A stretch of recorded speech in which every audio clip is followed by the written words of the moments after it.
Oh, just got an alert on my phone. Some sort of product recall? I think it's plastic flowers. That's weird, isn't it? You know, I'm sure there was a thing back in the 70s. Wasn't that plastic flowers? I wonder what that's about then.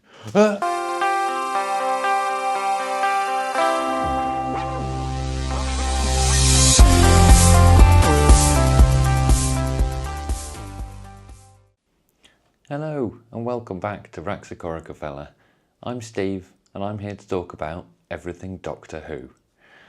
First of all, I'd like to pass on my apologies. I've had a really busy couple of weeks personally, so I have not had time to produce the content. It's as simple as that.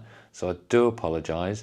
I'm here to catch up and I'm here to give you my reviews for the last two episodes, The Well and Lucky Day. What I will say from the off is that these will not be spoiler-free reviews. That's fair warning. I just can't talk about these episodes without giving away some of the plot line. So if you are trying to save yourself and you haven't seen them yet, you probably don't want to carry on with these reviews. However, if you're not worried about spoilers, feel free to join me and we'll go over and see what I thought of the last two episodes. Starting with The Well. What a story. That's off the bat. I will say, I think this is probably my favourite episode of the entire Ncuti era so far. Outstanding. Absolutely brilliant story. I loved this. So, the general plot is this. The Doctor and Belinda end up on a planet, a mining colony planet, with a group of soldiers investigating why the site has been abandoned. Basic, classic Doctor Who fodder. This is great. I thought the character building was fantastic. We've got Shire, the leader of the group. She's your classic, listens to the Doctor. She's a smart thinker. Turns out to be a bit of a hero in the end, to some extent. Your other classic character, Cassio, he's your hot-headed, angry man, won't listen to the Doctor, won't listen to anyone really. He's in there too. He meets a bit of a sticky end. I thought both performances were fantastic. You really feel for Shire and you really don't like Cassio. Job done. Fantastic. I thought the characters were brilliant. Alice, as the main character and protagonist, was fantastic as well. In terms of the story itself, as I say, I think this is up there with my favourite stories of the modern era. So, halfway through the mystery, the Doctor clicks. This planet that they've landed on, the mining colony 6767, is actually the planet Midnight. It's the diamond planet from Series 4 that the Doctor and Donna visited all those years ago. I was not expecting a sequel. I'd avoided all the spoilers and I was not expecting a sequel. So you can imagine when I figured that out, put it this way, it was a knee-slapping what moment and I absolutely loved it.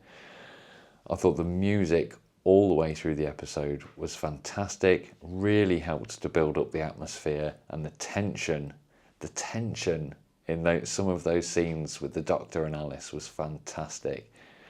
I just couldn't fault the episode, to be honest with you.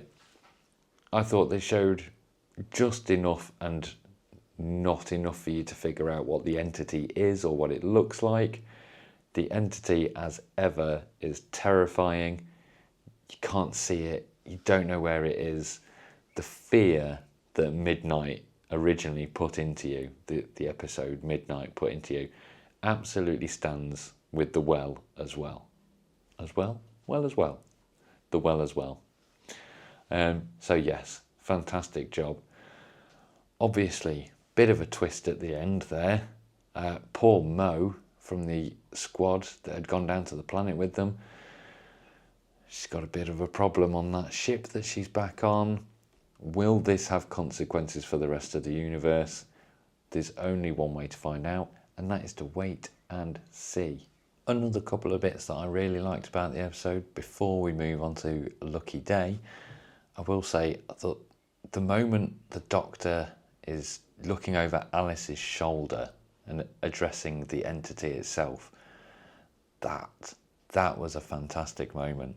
I mean, I know Ncuti Gatwa gets some slack for crying too much, which I don't agree with, but that moment where he's almost paralysed in fear as he realises that this entity that we never see actually knows his name, somehow knows the Doctor's name, is never obviously audible to us, but the fear you see in his eyes was exceptional.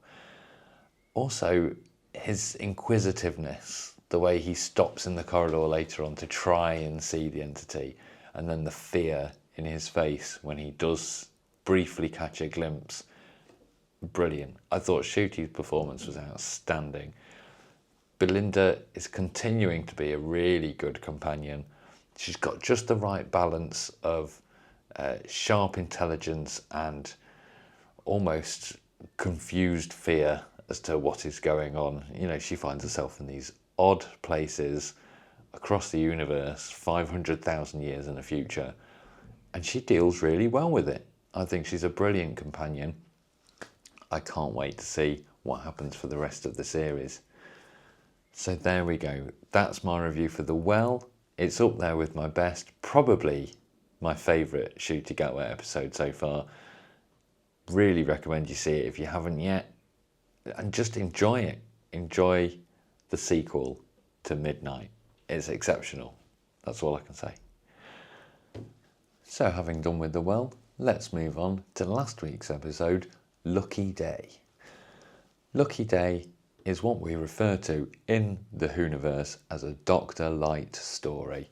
We see a bit of the Doctor at the beginning and a bit of the Doctor at the end, but for the most part, this is a companion story. And also this week, very much a unit story, giving us big feelings from the Third Doctor era when he was exiled to Earth. Good old Jon Pertwee days. Lots of unit. We see the return of Kate Lethbridge-Stewart, Shirley the scientific advisor, and everyone's favourite Colonel, Colonel Ibrahim. And of course, the Vlinks, which we've all got our thoughts on, I suppose. Moving on, we'll start from the beginning of the episode.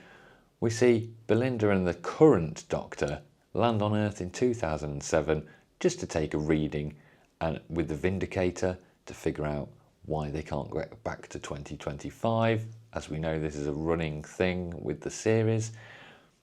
In that moment, they meet a young boy called Conrad. They think it's a harmless meeting. Later on, turned out to have not been quite so harmless. We move forward to 2024 and we see Ruby and the Doctor mid-adventure catching a Shriek, an alien that's come down to stalk a bit of human prey for its dinner. During that encounter, we see Conrad lurking around on the same site, taking a few pictures, being involved in the background, and generally just sort of getting in the way, really. We see the Doctor and Ruby leave site. We're left from Conrad's perspective, and that's how most of the story is then told. Conrad turns out to be a vlogger. He's a vlogger about the Doctor, or at least so it seems. He interviews Ruby, they get together, they start a relationship.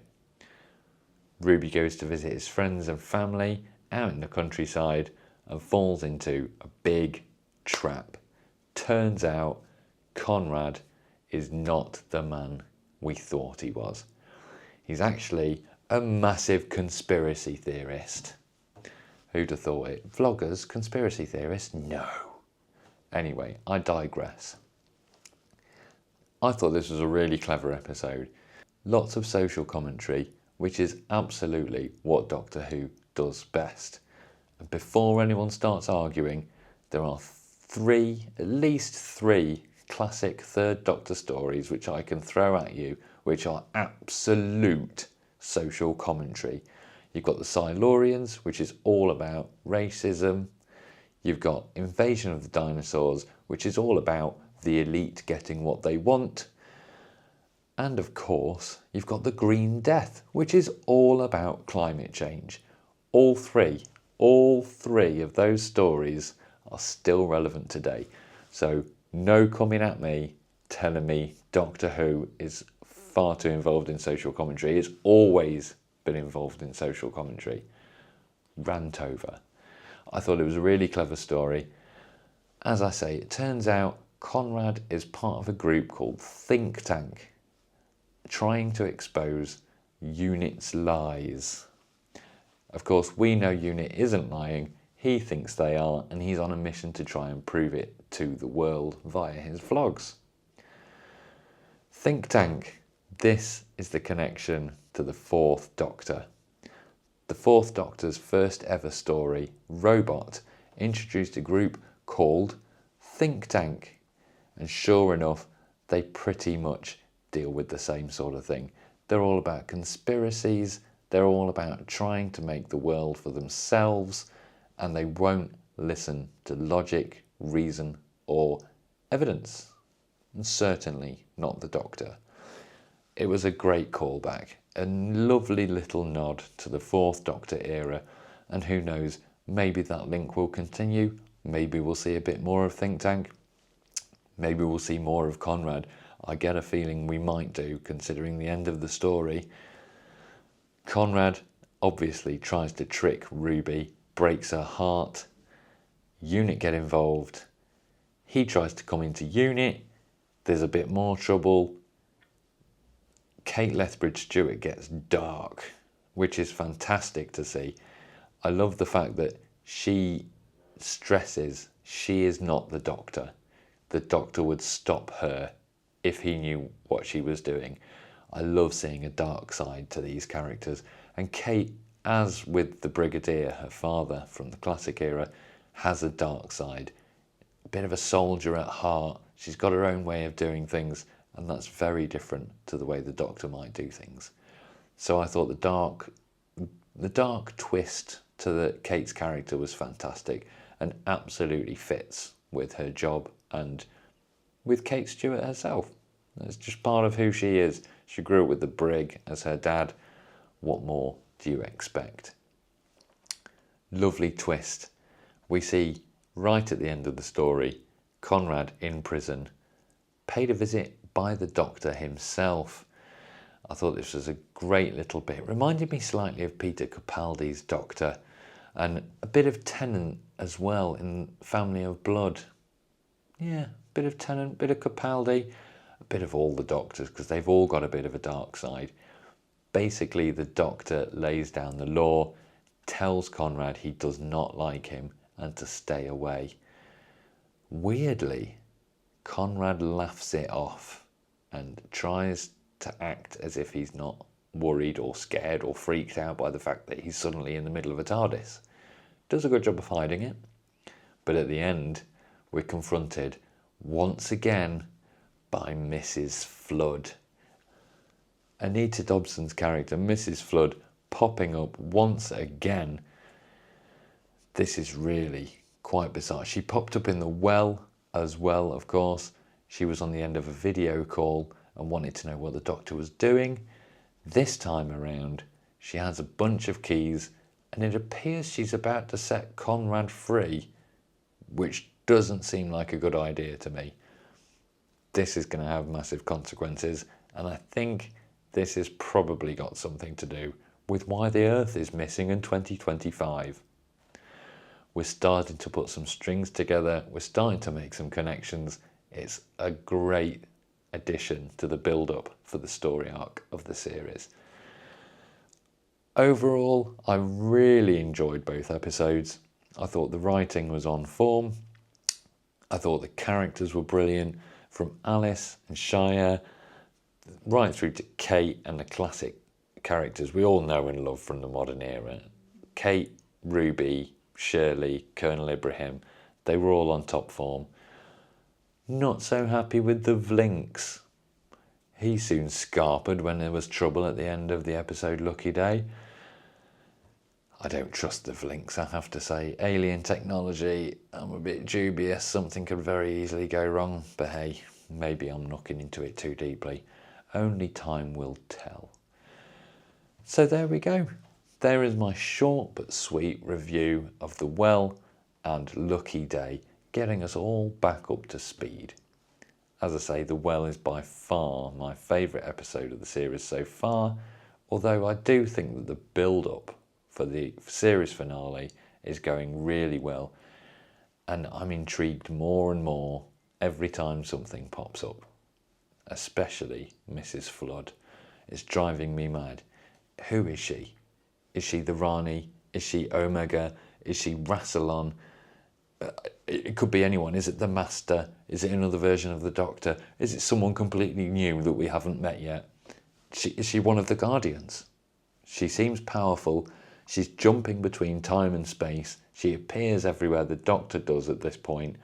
Very similar to Susan Twist last year. Is there another connection there? There's some godly connection, I'm sure of it. But hey, let's just watch the episodes and find out, shall we? That's the joy of Doctor Who, is the anticipation and the excitement. I've thoroughly enjoyed this series so far. I think it outshines Ncuti's first series. I think it's Doctor Who back to its best, almost. I think the combination of Belinda and the Doctor is fantastic. The chemistry works really well. The stories themselves are brilliant. As standalones and as part of the story arc, I think, don't tell anyone, but I think Doctor Who is back up to the level of the Tennant era. Hey, I know that's controversial. Some of you might not agree. It's just a personal opinion, guys. Don't worry about it. Everyone's entitled to one. What can we say? Let me know your thoughts. Did you enjoy the story? Did you enjoy the sequel to Midnight? Did you enjoy the Dr. Light story, Lucky Day? What are your theories about Mrs. Flood? Have you got any theories on Mrs. Flood? I'd love to hear them. As ever, thanks very much for all your support. It's great to see that you're all still out there. I'll be back a little bit later on, in a couple of days with any luck, with some more Dalek build, but I wanted to make sure I was caught up with those episode reviews, because there is another one tomorrow. Not a review, an episode. The review might come early next week. I'll see what time I've got, but I will try and get it to you next week, not in 2 weeks' time. I'm giving myself a slap on the wrist. I do apologise, as I say. I will get back to you as soon as I can with the next review. But before then, I will put up some more Dalek build, and I will get us all up to date with that. The next lot is due for delivery any moment now, so we can start really shifting with that Dalek build. I know you're all really looking forward to it and watching me fling tiny screws across the room. Anyway, thanks a lot for joining me this week. Thanks for all your support. As I say, click subscribe, click like, send me your thoughts. Let's see where the season takes us. I'm very excited. I can't wait. I think it's going to be a great finale, but we've got plenty of episodes to come before then. Have a great weekend, guys. I'll see you on the other side. Take care. Bye-bye.